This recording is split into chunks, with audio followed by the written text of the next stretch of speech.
ভারতবর্ষে এখনো এমন কিছু কিছু আইন রয়েছে যে আইনগুলো ভারতের অগ্রগতিকে বাধাপ্রাপ্ত ঘটায়। একেবারে আইনগুলো কোন স্বার্থে তৈরি হয়েছিল জানা নেই, কিন্তু সেই আইনগুলি ভারতের অগ্রগতিকে বিভিন্ন সময় বাধাপ্রাপ্ত করেছে। এবার সেই সমস্ত আইনের দিকে নজর দিয়ে সেগুলিকে যাতে পরিবর্তন করা যায় সেই ব্যবস্থা নিচ্ছে বর্তমান সরকার। আর এটা করা প্রয়োজন। কেন করা প্রয়োজন সেটা নিয়ে অবশ্যই আলোচনা করব। ভারতের পারমাণবিক শক্তি খাত, সেখানে ঐতিহাসিক পরিবর্তনের সূচনা হতে চলেছে। অটোমিক এনার্জি বিল 2025, প্রধানমন্ত্রী নরেন্দ্র মোদীর নেতৃত্বাধীন যে কেন্দ্রীয় মন্ত্রিসভা 12ই ডিসেম্বর অটোমিক এনার্জি বিল 2025, যাকে বলছে শান্তি বিল, সেটার অনুমোদন দিয়ে দিয়েছে। এই বিলের মাধ্যমে প্রথমবারের মতো ভারতে সিভিল পারমাণবিক শক্তি খাতে বেসরকারি কোম্পানিগুলি অংশগ্রহণ করতে পারবে। এইবারে অনেকে বলতে পারে এখানেও বেসরকারি, তাহলে সরকার কি করছে? আজ্ঞে হ্যাঁ, সরকারি সংস্থাগুলি এত বছর ধরে এতটা অপদার্থতার সঙ্গে তারা কাজ করেছে যে বাধ্য হয়ে এখন দেশের গতিকে দ্বিগুণ করতে বেসরকারি হাতে দিতে হবে। তাছাড়া এত তাড়াতাড়ি এই পথ প্রশস্ত করা সম্ভব নয়।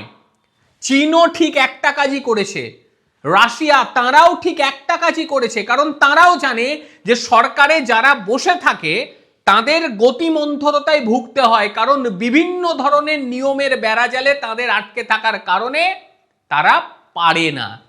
ভারতবর্ষ সেই গতিকে দ্বিগুণ করার জন্য এবার বেসরকারি সংস্থাগুলোর পথকে খুলে দিতে চলেছে। আরো বলবো, কারণ এটা নিয়েও অনেক রকম বিতর্ক আসতে পারে। 6 দশকের বেশি সময়, কম নয়, 6 দশকের বেশি সময় ধরে সরকারি সংস্থাগুলি একচেটিয়া নিয়ন্ত্রণ রেখেছিল, একচেটিয়া। এবং এইবার এটা যুগান্তকারী পদক্ষেপ নেওয়া হচ্ছে এই বিলের মাধ্যমে, এবং অনুমান করা হচ্ছে যে শীতকালীন অধিবেশন শুরু হচ্ছে আগামী সপ্তাহে, তখনই কিন্তু এই বিলটি উত্থাপন করা হবে এবং সেটাকে আইনে পরিণত করা হবে। লক্ষ্য যেটা করা হয়েছে সেটা হচ্ছে 2047 সালের মধ্যে পারমাণবিক শক্তি ভারত উৎপাদন করতে পারবে 100 গিগাওয়াট। এইভাবেই পরিকল্পনা নেওয়া হয়েছে। আর বর্তমান সময় সরকারি যে সমস্ত সংস্থাগুলি এগুলোকে অধিগ্রহণ করে বসে আছে তারা কতটা কাজ করেছে একটু শুনুন। স্বাধীনতার পর থেকে ভারতের পারমাণবিক ক্ষমতা এই মুহূর্তে রয়েছে, মানে পারমাণবিক শক্তি উৎপাদনের ক্ষমতা এই মুহূর্তে রয়েছে 8.8 গিগাওয়াটের কাছাকাছি। মূলত nuclear power corporation India limited, যাকে আমরা বলি NPCIL, এই সরকারি সংস্থাটি এগুলি দেখভাল করে। তারা দেশের মোট বিদ্যুৎ উৎপাদনের মাত্র 2% করে।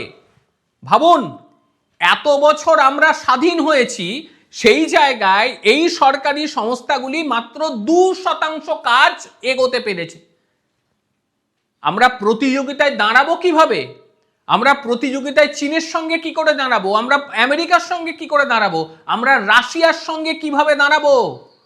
এই সমস্ত সরকারি সংস্থাগুলোর ওপর যদি আমরা ভরসা করে বসে থাকি, কারণ দিনের পর দিন এগুলোকে অকেজো করে দেওয়া হয়েছে, এদের কর্মক্ষমতাগুলোকে ছেঁটে ফেলা হয়েছে যাতে আর এগুলি কোনোভাবে উৎপাদনের জায়গায় না থাকে। আর এটা কার উদ্দেশ্যে করা হয়েছিল সেটা আপনারা সবই জানেন, নতুন করে বলার কিছু নেই।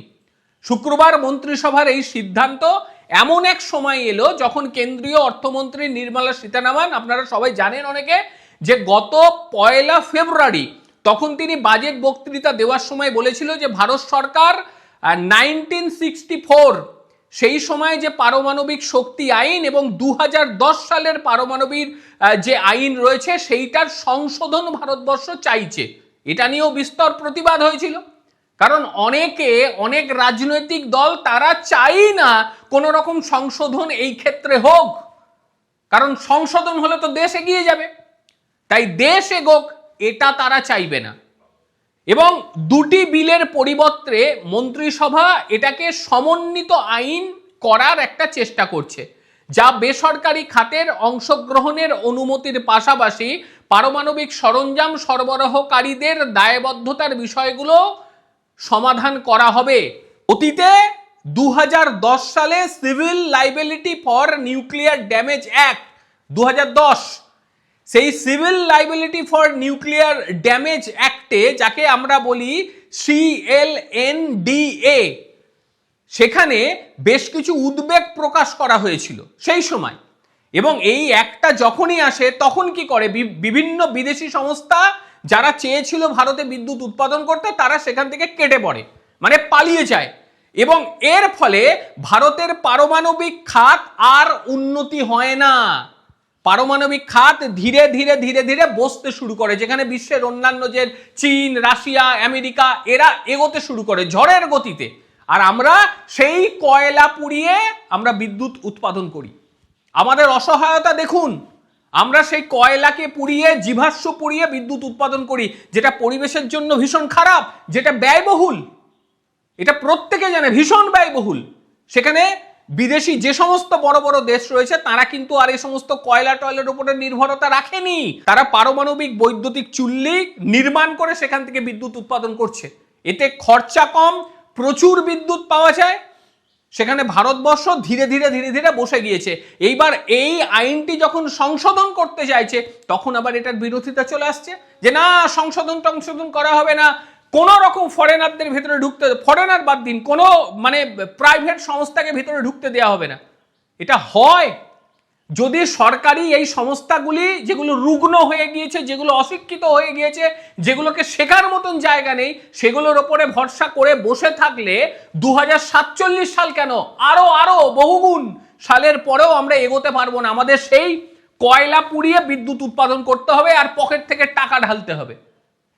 এটা ভারতের জন্য ভালো, কারণ বেসরকারি উদ্যোগ এলে এতে গতি আসবে। বেসরকারি উদ্যোগ আসা মানে তো এটা নয় যে সবকিছু তাদের হাতে আমরা দিয়ে দিলাম, তা তো নয়। যে সমস্ত জায়গায় সরকারের নিয়ন্ত্রণ থাকার প্রয়োজন, যেহেতু পারমাণবিক বিষয়, সেই জায়গায় সরকার নিয়ন্ত্রণ রাখবে। 2047 সালের মধ্যে কমপক্ষে 100 গিগাওয়াট পারমাণবিক শক্তি উৎপাদনের লক্ষ্য তারা নির্ধারিত করে দিয়েছে। এবং জ্বালানি খাতের বিশেষজ্ঞরা বেশ কিছুদিন ধরে তারা অপেক্ষা করে আসছিলেন যে বেসরকারি সংস্থাগুলি এগিয়ে না এলে এই লক্ষ্য অর্জন করা সম্ভব নয়। শুধুমাত্র রাষ্ট্রীয় মালিকানা কিংবা রাষ্ট্র নিয়ন্ত্রিত সংস্থাগুলির মাধ্যমে ভারতের পক্ষে এই উচ্চাভিলাষা লক্ষ্য পূরণ কখনোই সম্ভব না। 2033 সালের মধ্যে 5টি দেশের SMR চালু করার পরিকল্পনা রয়েছে। একই সঙ্গে যে শান্তি বিল বা অ্যাটমিক এনার্জি অ্যাক্ট 1962 এবং civil liability for nuclear damage act 2010 এর সংশোধনের ভিত্তিতে এতে বেসরকারি কোম্পানিগুলি পারমাণবিক বিদ্যুৎ উৎপাদন, অ্যাটমিক মিনারেল অনুসন্ধান, ফুয়েল ফেব্রিকেশনের মতন ক্ষেত্রে তারা অংশ নিতে পারবে। তো ক্ষতিটা কি আছে? অংশ তারা নিতে পারলে কাজের গতি তো বাড়বে। তবে এই যে সংবেদনশীল যে কার্যকলাপগুলো রয়েছে, সেগুলিতে সরকার কঠোরভাবে নিয়ন্ত্রণ রাখবে, এটাই তো দরকার। যেগুলি সংবেদনশীল বিষয়, যে সমস্ত জিনিসগুলি সরকারি নজরের দরকার, সরকারি তদারকির দরকার, সেগুলোর উপর সরকার তো নজর রাখছেই। কাজটা আমরা বাইরে দিয়ে করাতে পারবো না, এটা হয়, আমরা পিছিয়ে যাব। এইবার যারা বলছেন যে সবকিছু বেসরকারি করে দিচ্ছে, এইভাবে চলতে পারে, আগে গতি আনতে গেলে এই মুহূর্তে বেসরকারি সাহায্য না নিলে পরে দেশে গতি আসবে না। কারণ সরকারি যে সমস্ত সংস্থাগুলি রয়েছে এখনো পর্যন্ত তাদেরকে ধীরে ধীরে রুগ্ন করে দেওয়ার কাজ খুব সুকৌশলে করা হয়েছে, যাতে ভারত আর গতি না আনতে পারে। তাদেরকে নতুন করে শিখিয়ে করতে গেলে অনেক সময় চলে যাবে, তারাও শিখুক না, পিপিপি মডেল হোক, তারাও শিখুক। একসঙ্গে বেসরকারিও চলবে, তার সঙ্গে সরকারিও চলবে। ধীরে ধীরে তারা যখন তাদের উন্নতি করে ফেলবে, তখন ডেফিনেটলি আবার পরের যখন সরকার আসবে তখন তারা তাদের হাতে দিয়ে দেবে। কিন্তু এখন গতি দরকার। এই গতি না দেখাতে পারলে আমরা বহু গুণ পিছিয়ে যাব। ইলেকট্রিকের কি অবস্থা আপনারা জানেন। আমাদেরকে কয়লা পুড়িয়ে, এই সময় আমাদেরকে কয়লা পুড়িয়ে বিদ্যুৎ নিতে হয়। এর থেকে খারাপ কিছু বলার নেই। বহু দেশ রয়েছে তারাও তাদের এই পারমাণবিক শক্তিকে চূড়ান্ত পর্যায়ে নিয়ে গিয়েছে। আমরা পারিনি। কেন পারিনি? আমাদের লাল সুতোর ফাঁস সেটা আমরা খুলতে পারছি না। হয়তো এই বিল চলে আসবে, আমি জানিও না যে এই বিলের কি কি ধরনের বিরোধিতা করবে, তবে যে বিরোধিতাই তারা করুক না কেন, যারা বিরোধিতা করুক না কেন, তাদের উদ্দেশ্য একটাই থাকবে যে ভারতীয় সংস্থাগুলি যেগুলি রুগ্ন হয়ে রয়েছে সেইগুলোর ওপরেই ভরসা করে থাকুক, যাতে ভারত না এগোয়। যাই হোক, আজকের প্রতিবেদন আপনাদের ঠিক কিরকম লাগলো অবশ্যই বলবেন। আর তারই সঙ্গে সরকার যদি মনে করে বেসরকারি সংস্থার কাছ থেকে সাহায্য নেওয়া এটা কি অপরাধ, আপনাদের ঠিক কি মনে হয় অবশ্যই বলবেন।